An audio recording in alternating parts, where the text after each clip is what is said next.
Hello everyone, and welcome to another Eternal Wrestling Genesis. And we got a big show coming up for everybody here tonight. In the world of the Fgenic Genesis mod. First of all, I want to give out my shoutouts to Mark North for Fgenic Genesis. And I want to give out my shoutouts once again to Near Fall Simulation for giving me the inspiration to do this series. So again, I will give a link to his video, and I will also to his playlist, or his channel. And I will also give out the playlist for his series for the Wrestling Association of the Mid-South at the end of this video, so make sure you take a look at that for Near Fall Simulation. He's done some really good work over there. This is not my way of trying to compete with him. This is just my content that I wanted to make because I thought it would be fun to do, and here we are. So let's see what we got here. We're going to take a look at our finances. We do have a bunch of money we are in debt. We are $78.33 in debt. And at that point in time, in 1920, that's a lot of money. So we need to kind of boost that up just a little bit. And one way to do that is buy our merchandise. And we've been doing a really good job of that.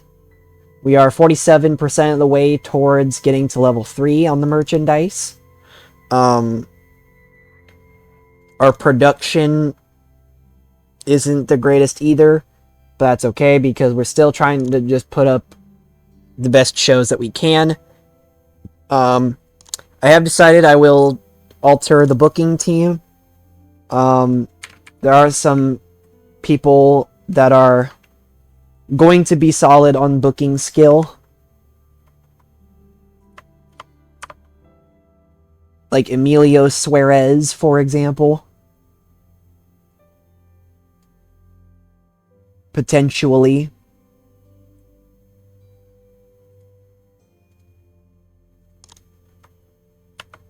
Guess not. Looks like Camille Hupp is got 62 booking skill though. So we'll bring him in.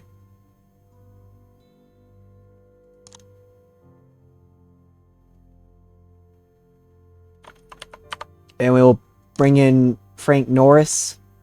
Joe Boone is happy about that. And Emilio Suarez.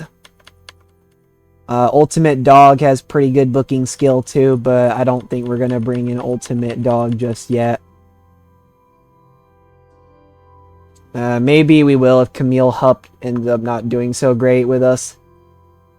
But as of right now, I think that's pretty good for the booking team.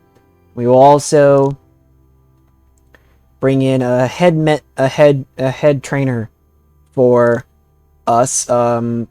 Automatically exclude ill-suited candidates. Are there any active wrestler? Nope, nobody. It'd have to be an active wrestler, it looks like. Well,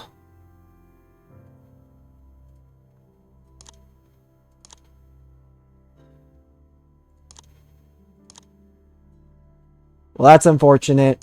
It looks like nobody can be put into the head trainer just yet. But that's okay. Once we do end up with some experienced people, eventually we'll bring them in.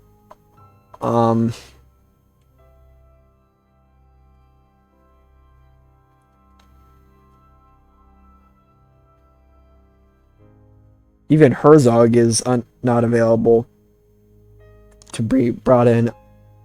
That's a little surprising, actually. Let's see.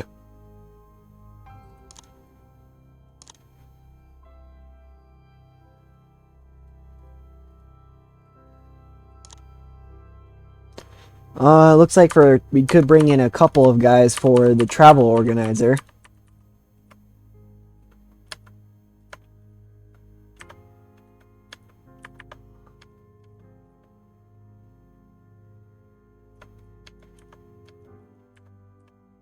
Maybe I think we'll bring in Takagi as the travel organizer for us. Kenny Lyles is our only referee. And we don't have any road agents. I think I'm the one playing as road agent for the shows as of right now.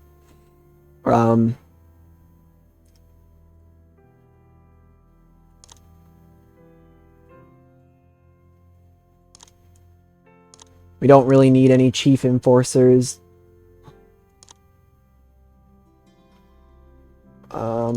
Is there anybody?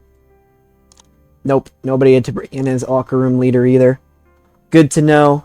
But with that being said, that as of right now, I think is what we'll do heading into Eternal Wrestling Genesis of Grappling Genesis 6.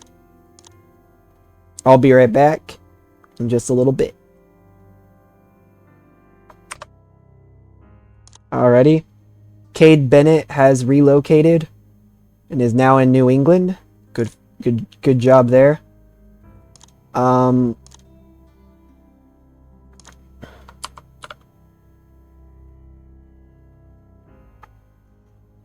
We are going to have Cade Bennett make his debut here as well.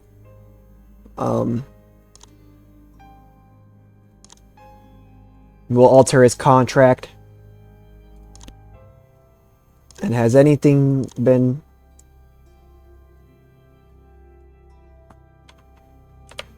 Doesn't look like anything has happened since then. Yeah, it does not look like there are any new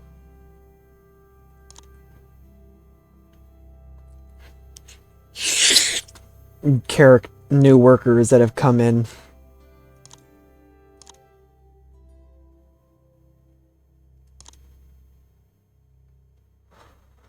Benny the Beast Boy still thinks we are too small.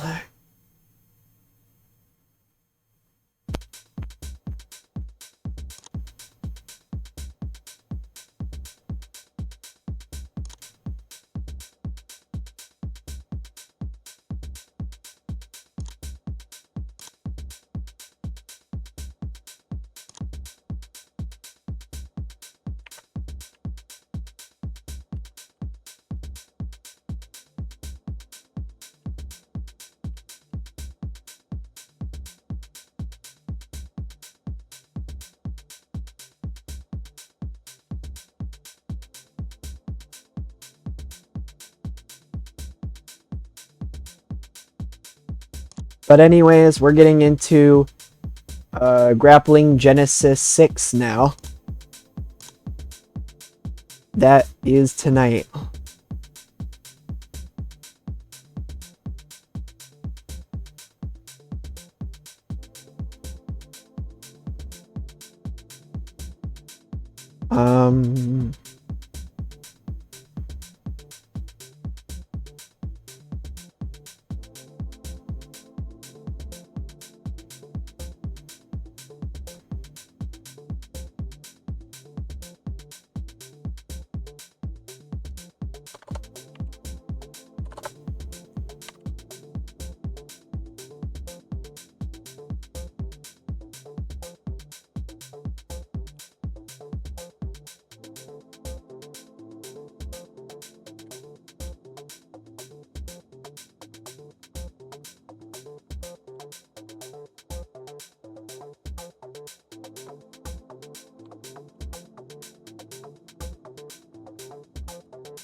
No one's getting the night off.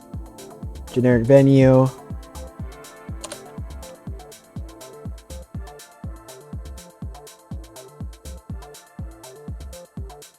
And we'll do oh, looks like we have a pre-show incident. That sucks. It's probably something bad. Fortunately, the sound system that you use for your shows has gone AWOL. The live event can still go ahead, but there is a small penalty to your overall show rating. That sucks. And yeah, there we go. The booking team has done a little bit better. It's been a little bit better. Although Frank Norris has awful chemistry with Emilio Suarez, and so do I. That sucks. Because Emilio Suarez and Frank Norris are pretty solid.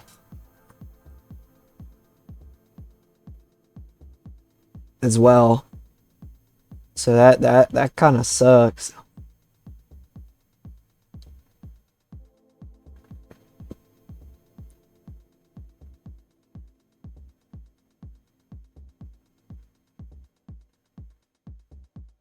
But we got 106 creative energy. So I'm going to use a gimmick idea that's a near certainty and a creative finish. That's a bit of a gamble, so I'm not going to use it. We'll go to the locker room incidents. Looks like Anthony Henry has caught heat with Red Piranha when he kept being openly critical of his in-ring work. Let's give a slap on the wrist. Red Piranha is annoyed at your decision, calling it soft. Great. Iwan Cardona and Reginald Roop were really getting on well backstage. That's good to hear. At least there's something good going on. Definitely not gonna team bond. I'm just not gonna do anything this time around. Just because of, again, of how worried I am of bad shit happening.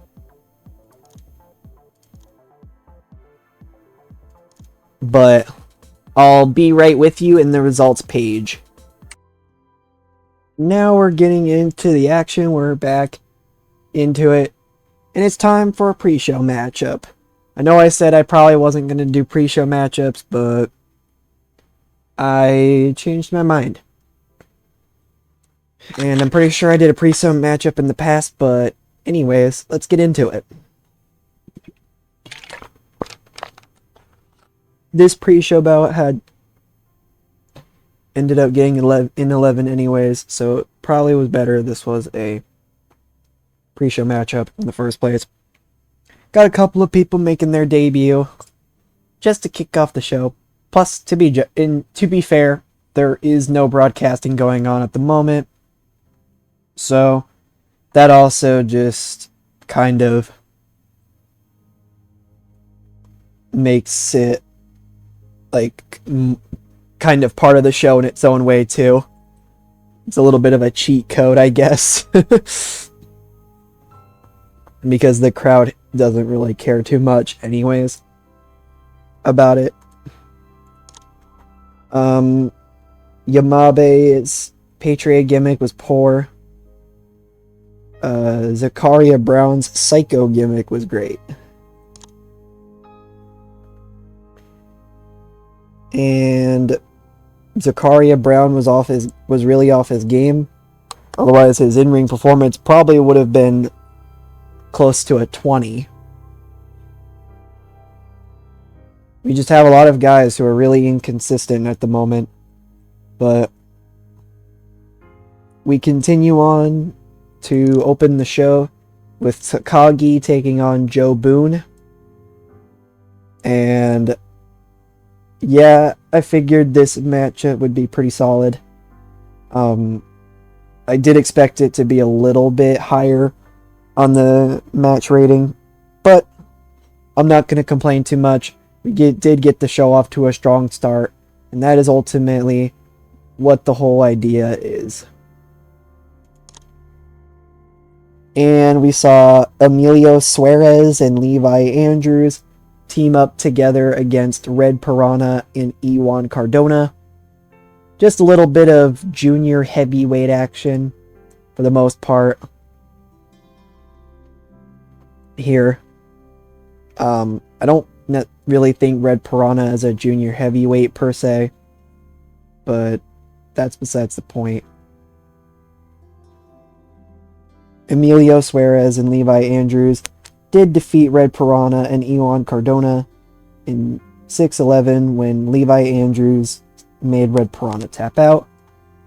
Emilio Suarez did carry the matchup, but that's not very surprising.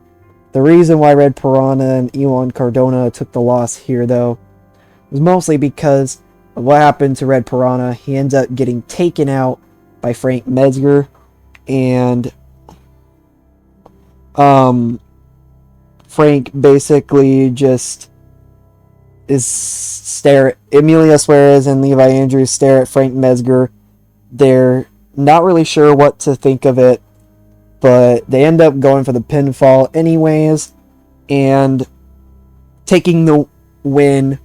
But Red Piranha is not happy about losing in the match he had.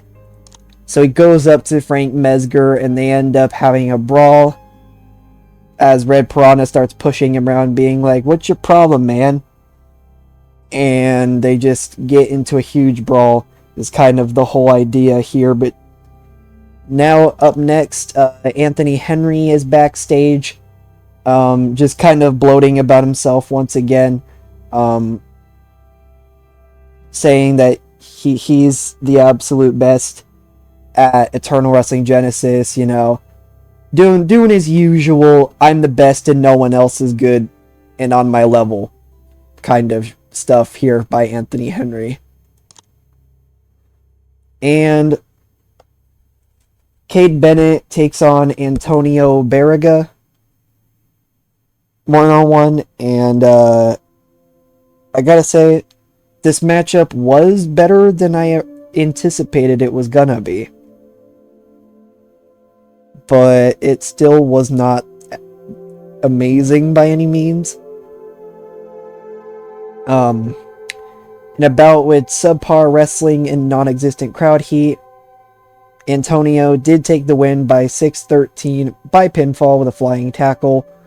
Cade Bennett had a 20, Antonio had a 10. Cade's vigilante gimmick was great, and his gimmick idea was a success. Cade debuting with a 20 is pretty good. So he might have a solid future here at Eternal Wrestling Genesis, so long as his in-ring work starts improving and as long as he doesn't start having arguments with people. Although I think he has a solid personality type. I think his personality type's pretty positive. But don't call me on that, I could be wrong. But the matter of the fact is, Cade Bennett does kind of impress me, at least. And it looks like they impressed the crowd a little bit, too. Antonio was really off his game, too.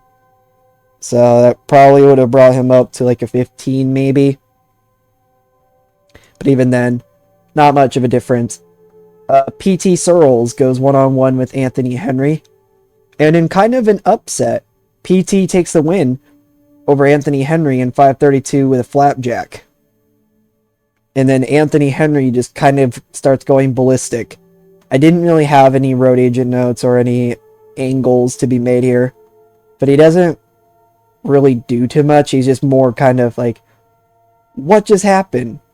What is this? Kind of deal. He's just frustrated, you know.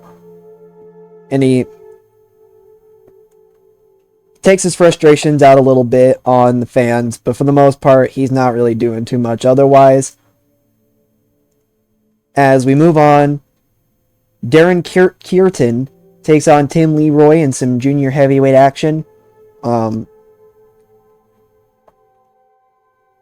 There was a lack of flow being noticeable with the bout dragging in the middle, but Darren Kearton takes the win. in 10-16 by pinfall with a high knee. And Darren with an in-ring performance of 7. Tim Leroy with an in-ring performance of, I believe that's 16. So, yeah, no, Darren Kierton kind of getting a little bit of an upset win here too, but now we head into Sorely Monaghan, who interviews Ultimate Dog. And it was a pretty solid interview, honestly. Ultimate Dog had a 31.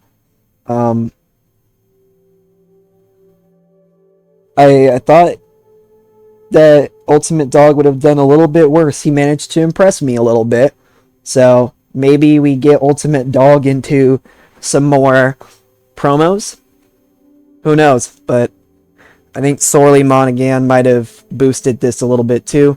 I'll give Ultimate Dog another shot at Eternal Wrestling Genesis 7. Eternal Wrestling Grappling Genesis 7, excuse me.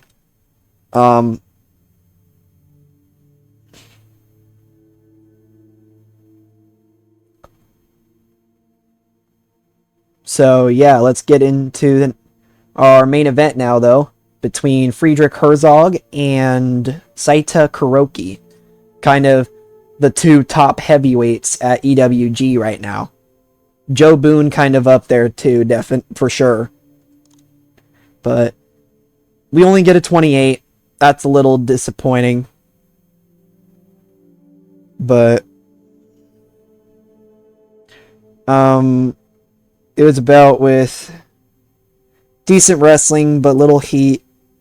Friedrich Herzog did defeat Saita Kuroki in 6:25 by submission after blatantly cheating. Herzog ends up cheating to get the win over Kuroki. I believe that's the first time somebody has cheated in a matchup here at EWG as well. But yeah, the fans were turned off by the finish. I forgot about the fact that we are in a product where fans do not like to have a whole lot of quote-unquote entertainment type finishes to wrestling matches, which is unfortunate. And honestly, I might end up just changing the product just a little bit, but I don't really know just yet. It might help me out a little bit though, we'll see. We did get a 26, and Anthony Henry's promo backstage was the best thing on the show, and Ultimate Dog's backstage interview. But our opener and main event did deliver. For the most part, we were pretty solid on the entire show. Cade Bennett's debut was a little off-putting. The junior heavyweight matchup before the Ultimate Dog interview backstage wasn't necessarily the greatest either, but it's alright. We gained popularity. That's really all that matters to me. Even with the pre-show equipment problems. The show benefited from having a wide selection of angles too, so we're gonna put over Ultimate Dog, and I think we'll put over Joe Boone for this one. Praise for a great performance. Praise for a great performance. Ultimate Dog seemed pleased. Joe Boone seemed pleased. And we lost $23.83. But remember, it's 1920. That's a lot of money back then. And we went from 1 to 2 in New England. So we're getting there. Slowly but surely.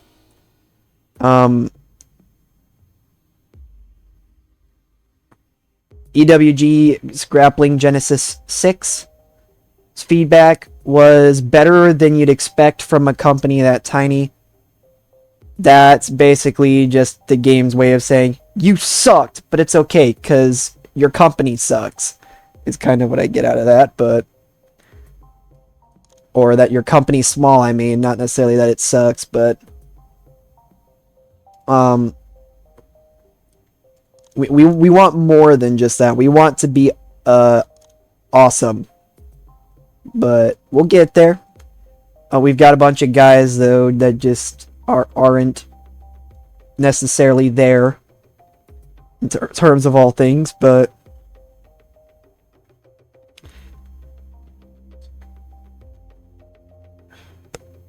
we'll get there. We'll get there.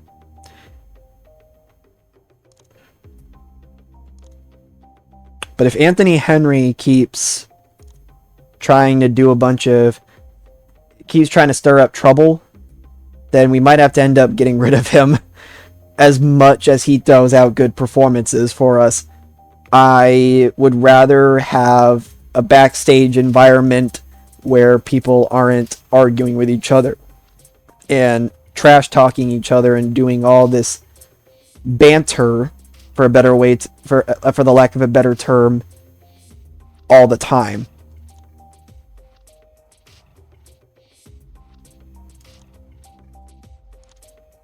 We did re-sign Cade Bennett to a contract, so now we no longer are covering his travel, which is a good thing.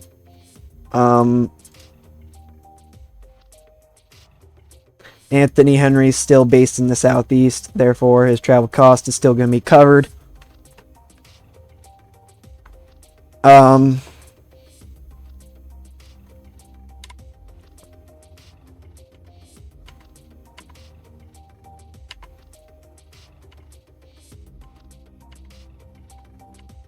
Hopefully we can get some more people that are based in New England to sign for us too. Or nearby New England, I should say.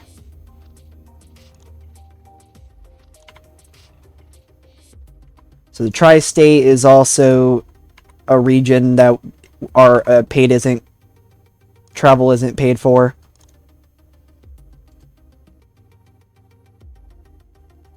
I'm probably just going to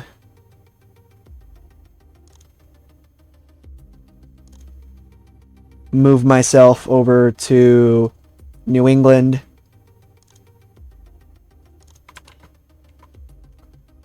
Joe Boone is good to go.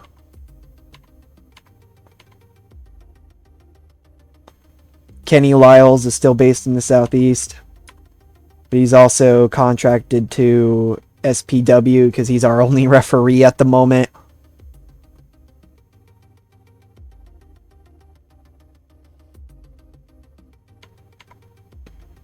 We've got Levi Andrews based in the Southwest. I'm going to try to bring him over to us, but he's not going to. I figured that'd be the case.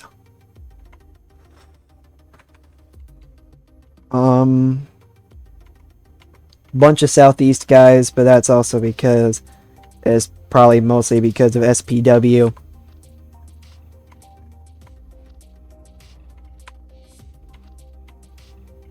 And yeah, we did manage to get one other guy to sign for us. Apparently Levi Andrews has morale issues.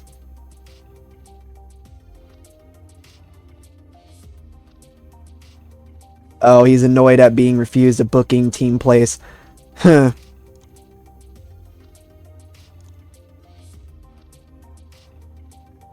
I'm sorry, Levi, but you don't really make the cut right now. You can up your booking skills a little bit, maybe, but even then, you're 40 years old. I don't really think you'll be staying around for too much longer. He is considered a rookie because he's one of the guys that popped up for the Afghanic Genesis mod. He's one of the few guys that popped up. Friedrich Herzog is one of the guys too. He's 35. He might last longer than... He might last longer. Kuroki is another dude that came with the database that we have. Not Reginald. Anthony Henry's another guy.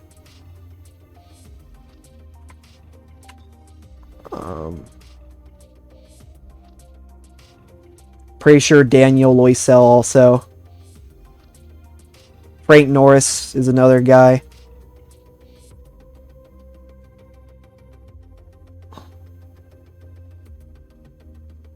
I don't think Freddie was part of the original group. But maybe he was. I don't know.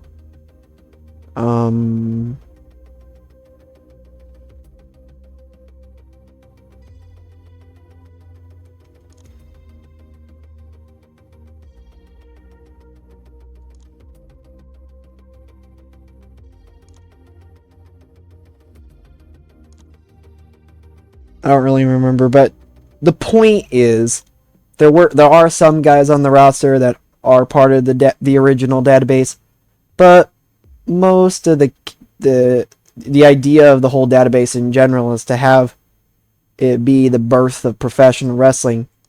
And all these guys were just created by the game. That's kind of the whole point of the database. But now we'll move on to Grappling Genesis 7, which will be says July 2nd, but that is going to not be the case. We are not going to move it to July 2nd. We are going to move it instead to July 4th. Now, I know that's Independence Day. So we're going to change things up just a bit. It'll be, instead of Grappling Genesis, it will be Fight for Freedom instead.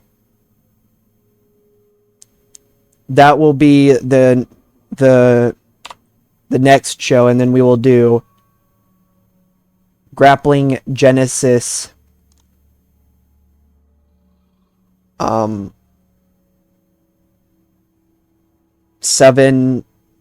and then that'll be the end of the episode.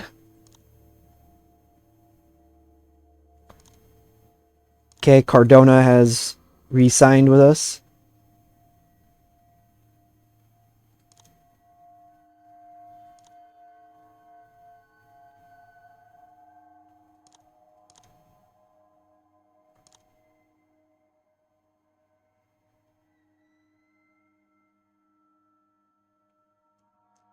And we've already got the wrestler, the rankings of the year so far for the first ever rankings and the birth of professional wrestling.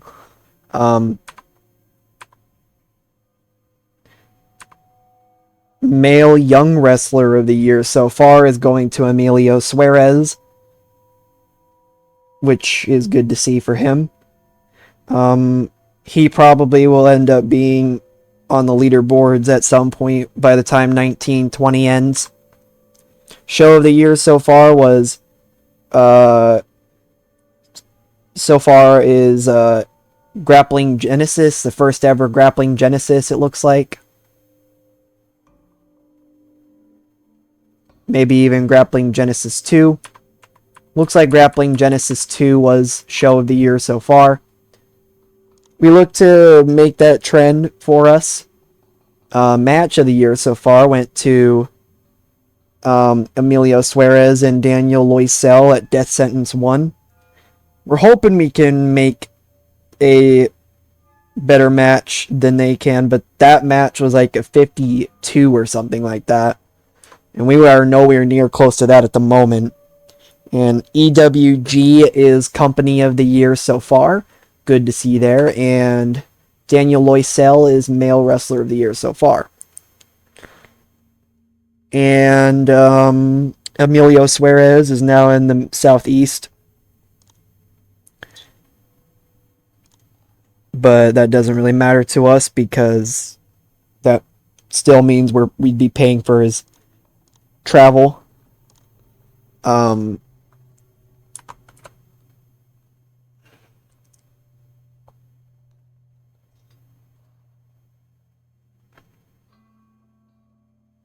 Emilio also was somebody that was originally part of the database. I forgot to say that too. So,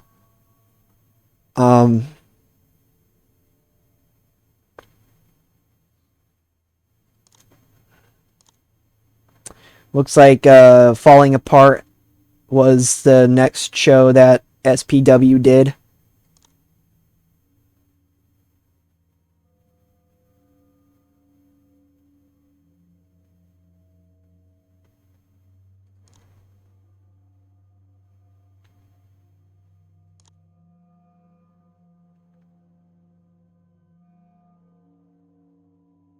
Looks like Daniel Loisel is really solid in the ring too.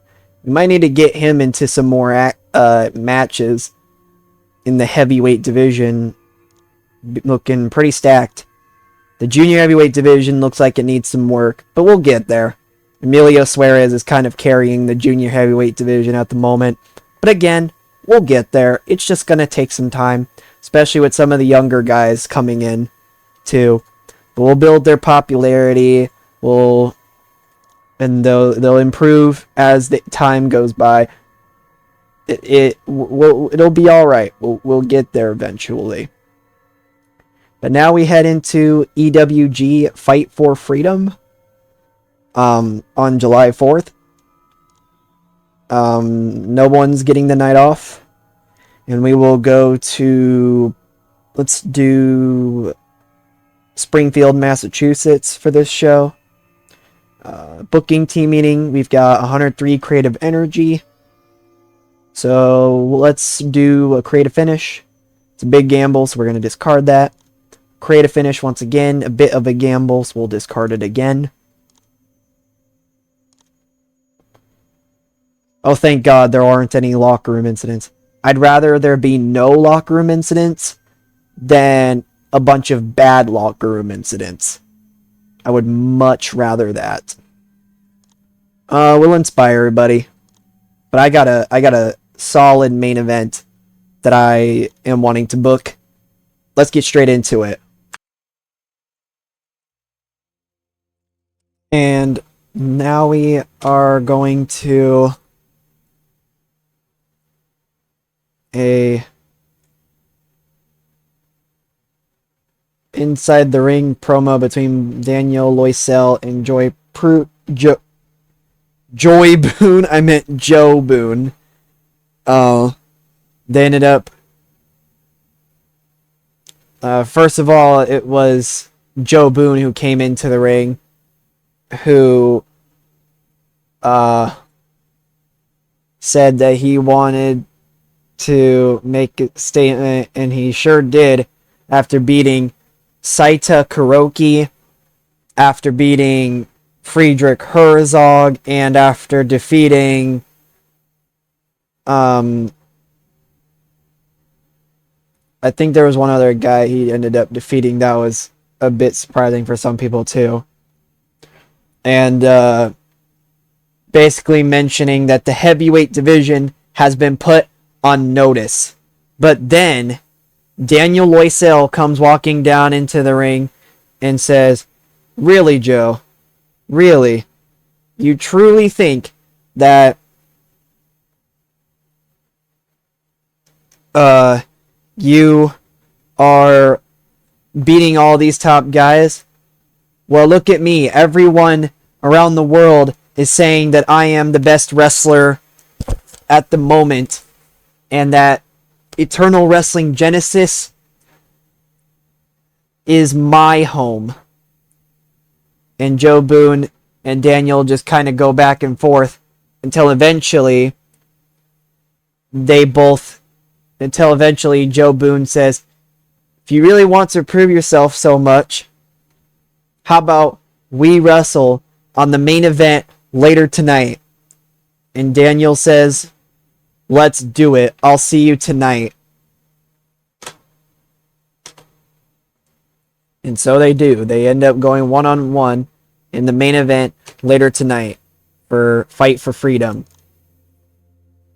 But before we get into that, we go into the opening contest between Tim Leroy and Levi Andrews. Also, it is good to note that both of them, both Joe Boone and Daniel Loisel, were terrible at improvising dialogue. So we'll keep that in mind next time. But now we've got Tim Leroy taking on Levi Andrews in the junior heavyweight division. Levi did defeat Tim Leroy in 6:27 by pinfall. Tim had a slightly higher performance of 18 and Levi with a 15. The match got the crowd hotter. And another not great promo that took place backstage. Anthony Henry was still fuming about the fact that he lost at the last show of Eternal Grappling Genesis 6. And he talks a bunch of trash about PT Searles and how the loss was a fluke and that he still is the best guy at EWG. Then he runs up to me and says, book me a match with PT Searles or else I'm walking out on the company. And then I say, well, hold on there, Anthony. You don't get to tell me what to do. So for that, I will give you what you want. You will get to wrestle PT Searles later tonight. But here's the deal. If you lose, then you must leave Eternal Wrestling Genesis. And then Anthony Henry starts going crazy and is like, what? What is this? What is this? What do you mean I have to leave the company if I lose? What do you mean? And then I shut the door on him, basically.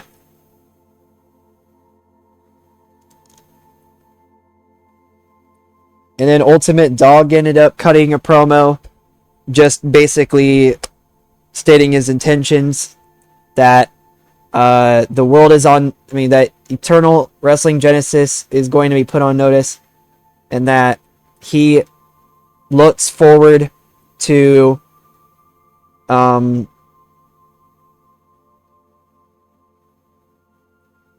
wrestling some of the best here at EWG. Ultimate Dog enjoyed having the freedom to go off script. He's getting better at his gimmick. A 28, that is really good. Ultimate Dog might end up being one of our top guys at EWG, man. His promo skills are really good. In-ring wise, he's pretty solid too, I'm pretty sure. So, he might end up being one of our top guys at EWG if everything goes well. But now we've got more junior heavyweight action in Red Piranha versus Darren Kierton versus Neymar Torgerson and Iwan Cardona. Neymar did make his debut. The match got a 14, which is better than I thought it would be, but still not the best. But anyways, it was a fatal 4-way between some junior heavyweights. Red Piranha defeated Darren Kierton, Neymar Torgerson, and Iwan Cardona in 9:51 when Red Piranha pinned Neymar Torgerson with a thrust kick. There was no interference this time. There wasn't anything crazy going on at this moment.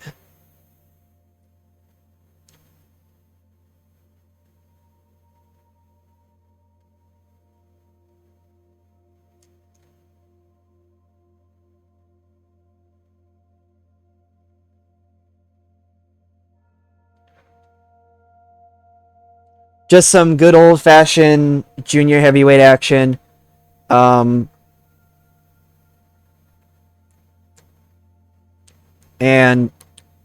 Neymar's gimmick was great.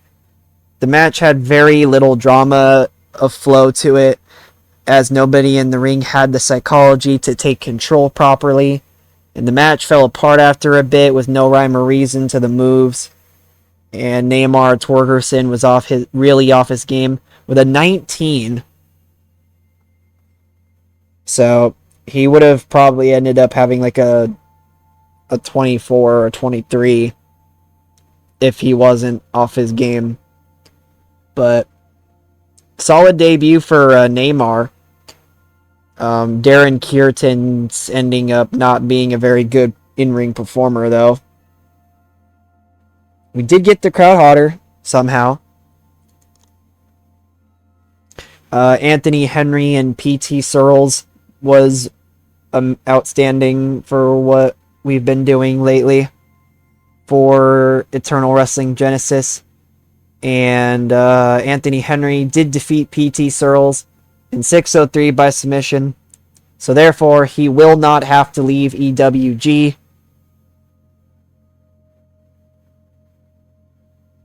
Come on, guys.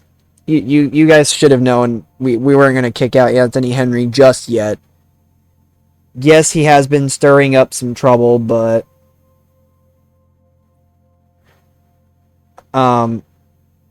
as of right now, it hasn't been horrible. So we're going to keep Anthony for as long as we can until he ends up stirring up too much trouble.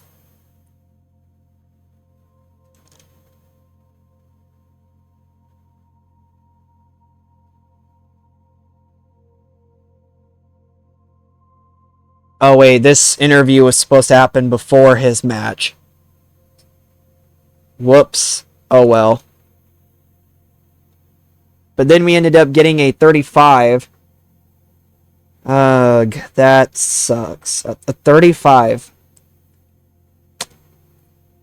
I really wanted this match to be better than a 35, but it's still not horrible by any means. It was a bout with good wrestling and a decent reaction from the crowd.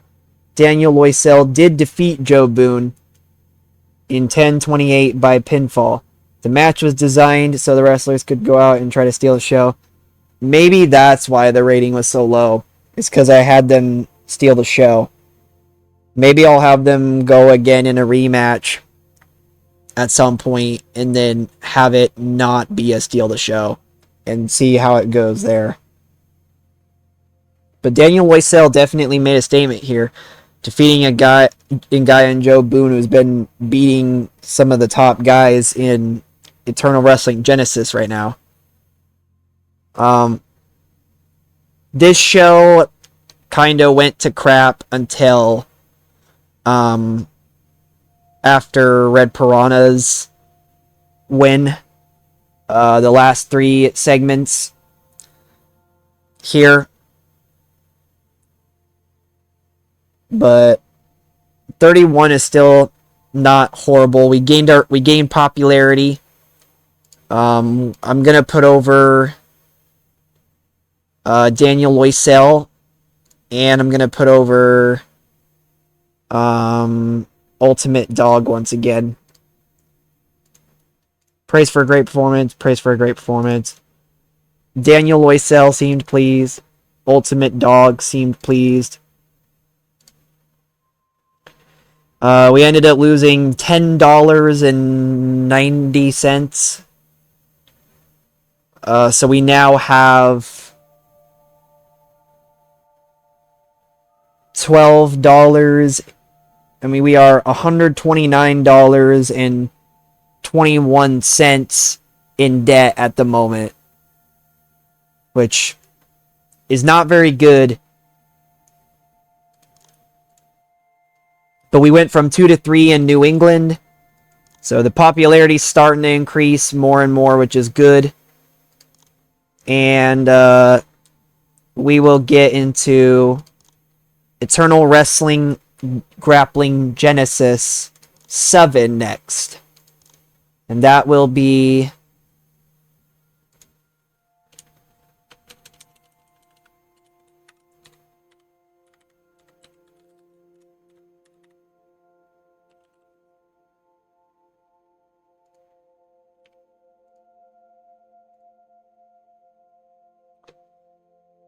I think we'll do July 20th.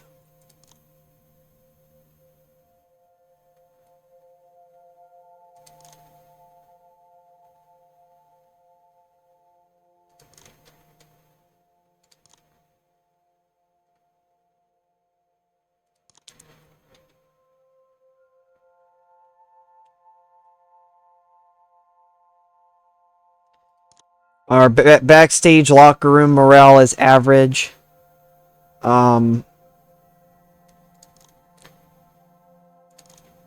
And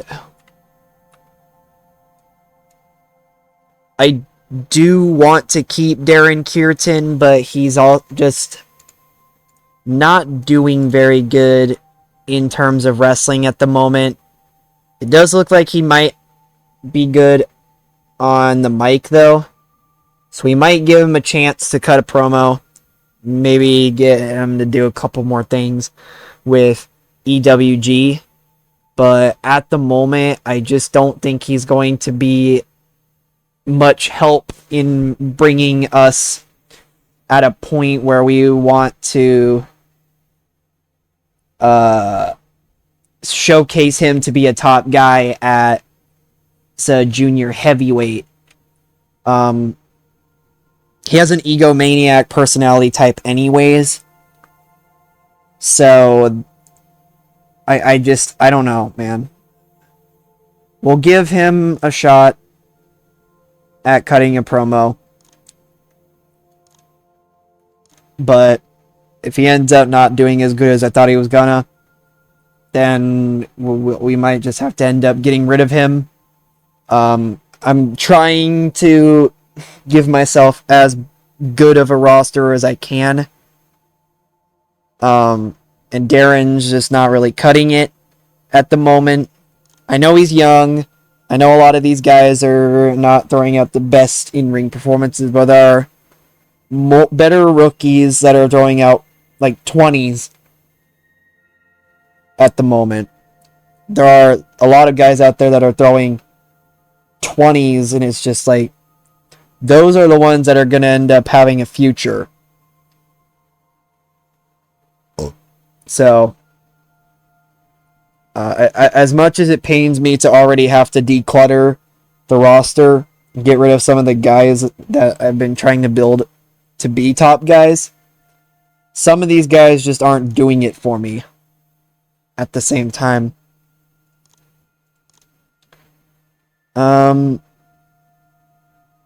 Looks like there was a heat wave in the Midwest.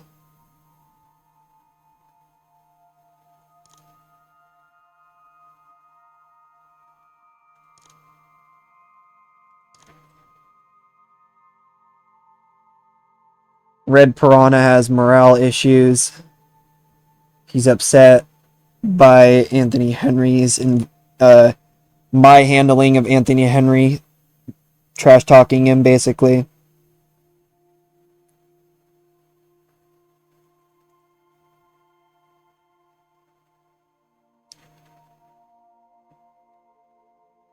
Sorely, you are not a manager for us right now.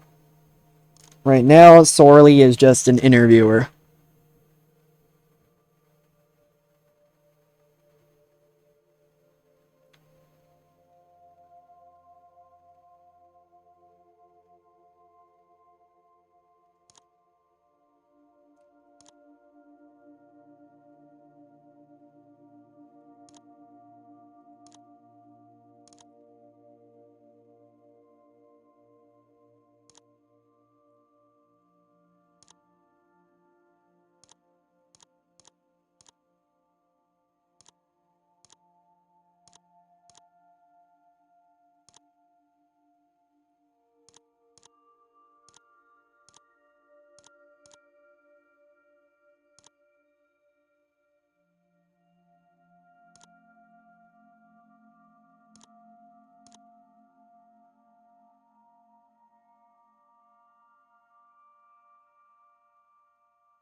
But now we're here and getting set for Eternal Grappling Genesis 7.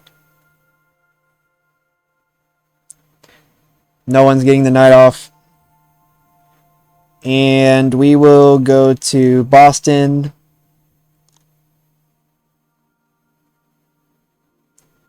We've got 99 creative energy.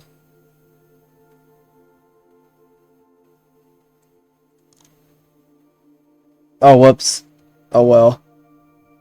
Freddie Beaumont turned up very late, breaking the locker room rules. As his employer, we have to decide we have to decide his fate. And Freddie Beaumont hasn't had anything in the past.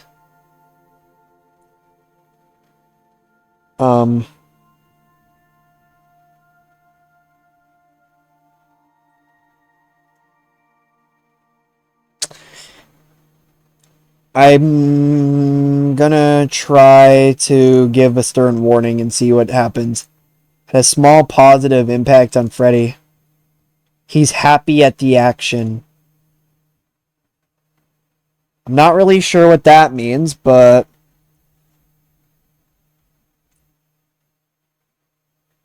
I think that's a good thing. Guess we'll find out. If he ends up doing more things, then I think we know the problem. But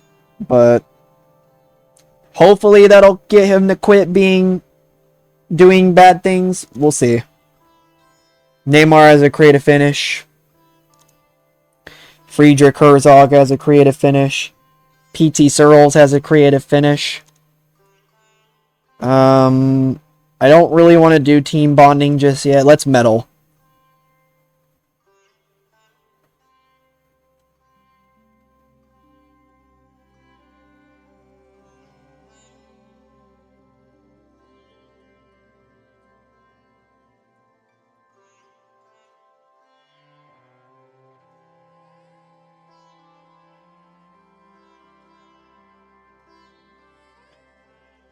We could do Terrence Badell and Iwan Cardona.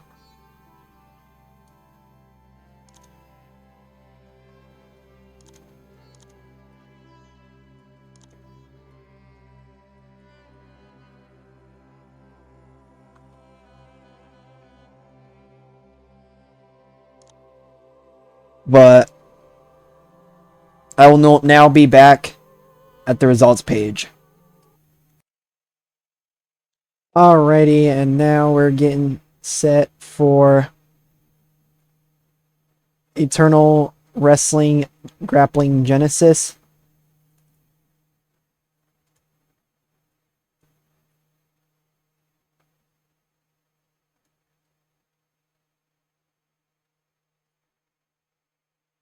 And sorry, just one moment. Okay, we're back, and we're getting set now, because Anthony Henry was coming into the ring, basically bloating about the fact that he did not have to leave EWG, and that PT Searles' win against him did not happen, and that there is no way that anybody could ever defeat him.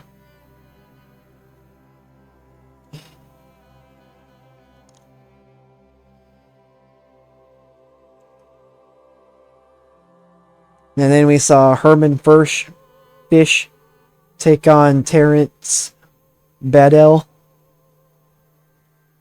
And Terrence took the win in 8:49 by pinfall with a big chop.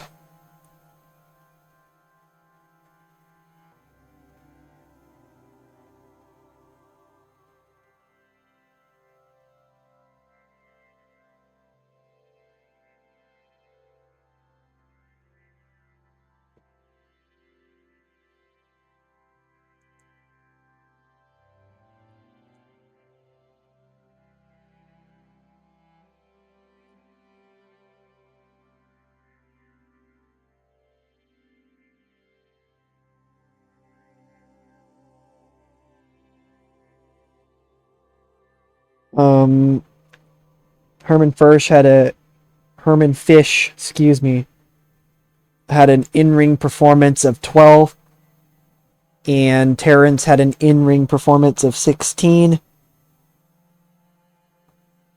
The bout dragged in the middle with a lack of flow being noticeable, and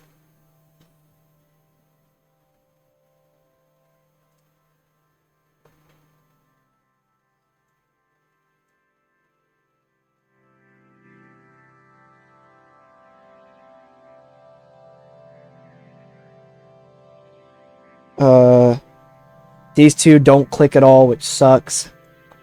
We somehow got the crowd hotter. Takagi and Boone ended up cutting a promo together, as they are going to be teaming up together in the main event.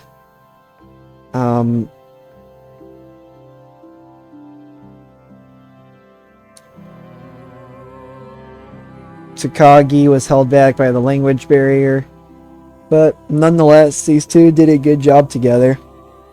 They both were talking about each other's struggles and how they know that they've got some tough opponents tonight, and that they're looking to get a win here as a team.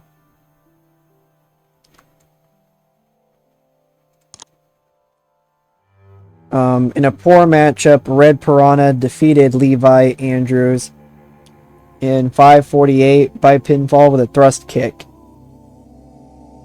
The match got an 18. Red Piranha with an in-ring performance of 20, and Levi Andrews with an in-ring performance of 17. Honestly, not bad. Red Piranha has been making improvements.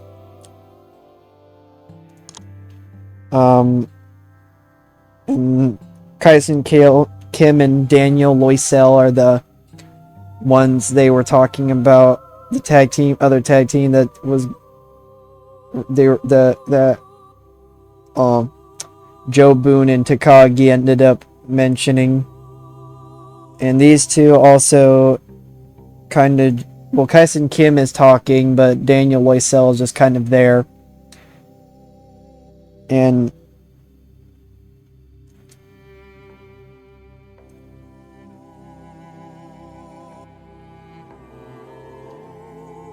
talking about how Kaisen Kim looks to get the biggest win in his career so far here at EWG.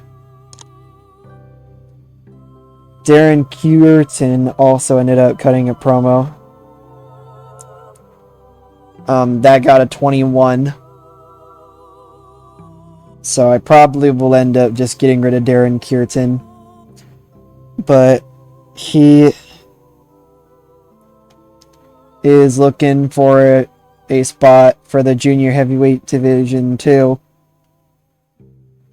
And he hopes that he can get a shot at Eternal Wrestling Grappling Genesis 10.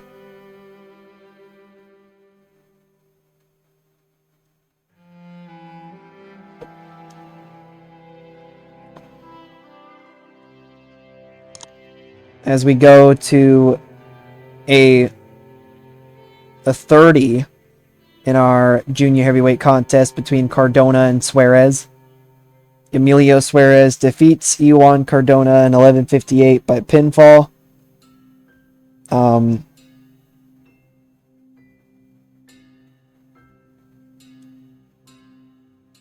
Emilio Suarez has an in-ring performance at 38, and Cardona with an in-ring performance at 19.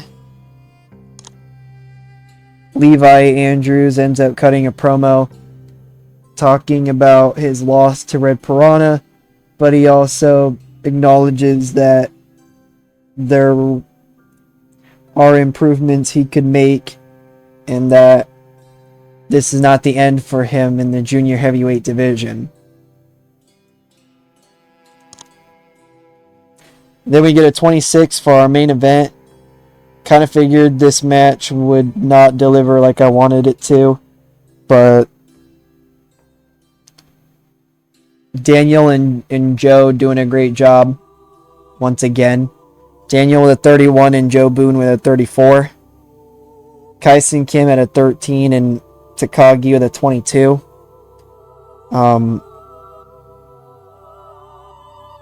Joe Boone and Takagi take the win in 5:39 when Joe Boone made Kaisen Kim tap out. Takagi was really off his game, but still ended up performing higher than Kaisen did. But we get a 28 for our show rating.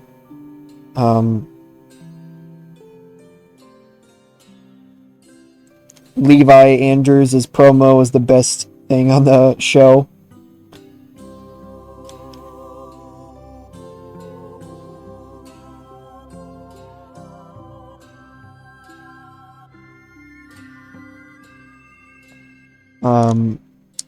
We'll address the locker room. Let's give a shout out to Levi Andrews for his amazing promo there. And then we'll give a shout out as well to Emilio Suarez.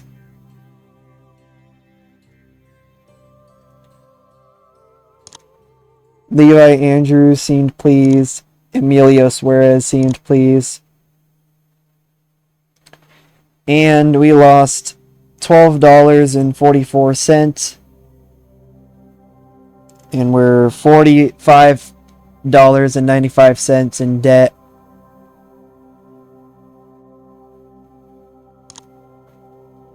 And we did end up increasing popularity to some places, it looks like.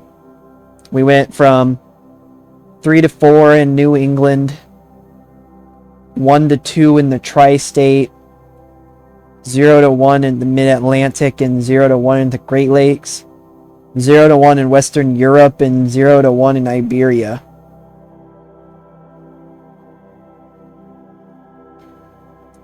Why so much popularity gains when we're not even broadcasted anywhere? That's weird, but I'm not gonna get too upset. Travel chaos in general. Disruption hit Iberia after a heat wave began. The vultures appear to be circling crisis-stricken SPW, who look set to release several wrestlers in the near future. Insiders say that the company's recent decline in fortunes means they need to cut back on expensive wrestlers if they are to survive, and the very top stars might be fired in the next week. Damn, already? I guess they are pretty deep in debt. They fall to insignificant size too. What happened?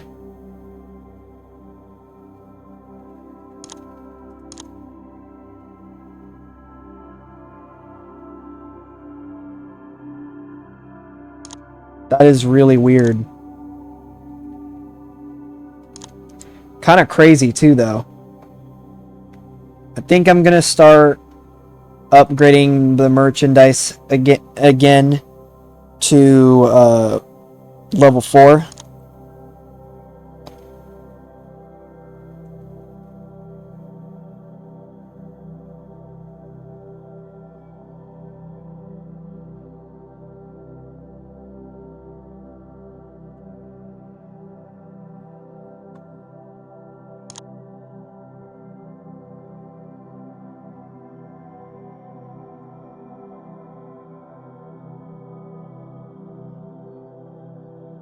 But now we are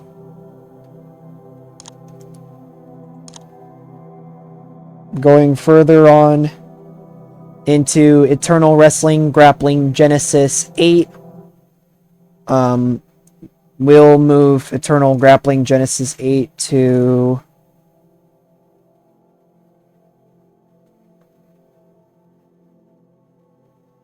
July 30, not July 31st. We'll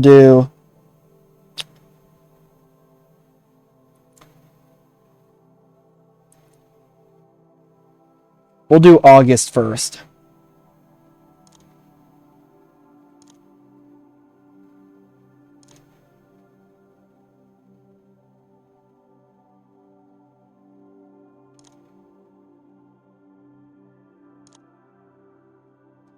Also, as you may have guessed, we are going to end up getting rid of Darren Kearton. We will renegotiate his contract for one appearance.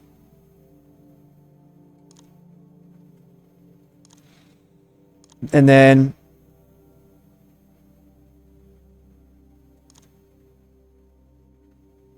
after that, we'll probably just get rid of... After that, we'll probably just give him a couple weeks off. And then... that way I don't accidentally book him on a show before Eternal Grappling Genesis 10. And yeah, that'll be the end of Darren Kearton at Eternal Wrestling Genesis. I'm All Star Productions. I hope you enjoyed the series. Once again, I want to give my shout outs to Mark North for the mod. The Afghanic Genesis mod, and I also want to give out my shoutouts once again to Near Fall Simulation for this series, for the inspiration for me doing this series. I strongly suggest you take a look at his Wrestling Association of the Mid-South content. It is really good. But I'll see you guys next time. Peace.